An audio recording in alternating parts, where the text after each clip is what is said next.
Hey everyone, welcome back to Corporate Decoder, the place where we decode the financial jargon so you don't have to. Today we're looking at CEA Industries Incorporated's latest report, and let's just say they're making some interesting moves, especially regarding their stock. Before we dive in, if you value getting straight up insights from these complex corporate documents, make sure you are subscribed. And if you want to connect with like-minded people and get even more exclusive content, join our Discord community linked in the description below. Alright, so what is the big news with CEA Industries Incorporated? Well, the most striking part of this filing isn't a massive financial report, but rather a disclosure about their stock and warrants. They've categorized certain company aspects, like their common stock's par value and warrants to purchase that common stock, under specific codes. Think of these like internal labels for different parts of their business that will be traded. They're talking about their common stock, which is basically ownership in the company. The par value is a very small, almost symbolic amount, $0.00001 per S-hair. This is pretty common for publicly traded companies and doesn't reflect the actual market price. What is more interesting is the mention of warrants. Warrants are like coupons that give you the right to buy a company's stock at a specific price in the future. This filing confirms that these warrants are a part of CEA Industries Incorporated. This section is essentially a technical classification for their outstanding warrants. It tells us that these warrants are indeed a registered and recognized part of their capital structure. So, people who hold these warrants have the right to purchase common stock from CEA Industries Incorporated. And where can you trade the company's stock in these warrants?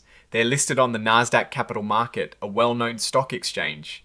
This means they meet Nasdaq's requirements for listing, which often involves certain levels of market capitalization and shareholder equity. Seeing it listed here confirms their public trading status. Now, this next part is a bit of a procedural checkbox. They are indicating that this filing might be considered soliciting material under a specific rule of the Exchange Act. This often relates to communications made in connection with a securities offering or other corporate actions that might seek to influence shareholders' decisions.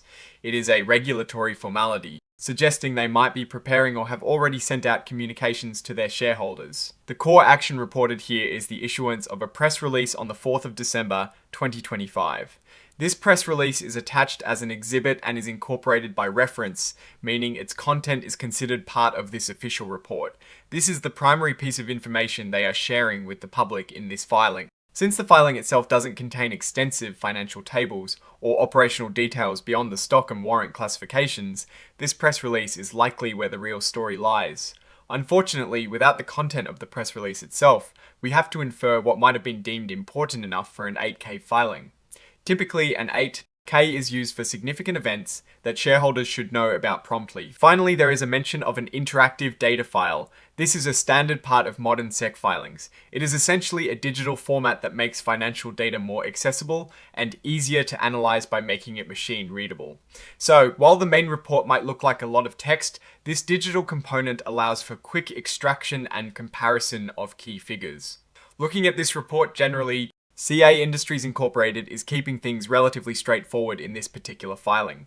It's not a deep dive into quarterly financials, but more of a notification filing, primarily centered around a press release. The emphasis on common stock and warrants, along with the Nasdaq listing, signals that companies focus on its equity structure and how it is traded.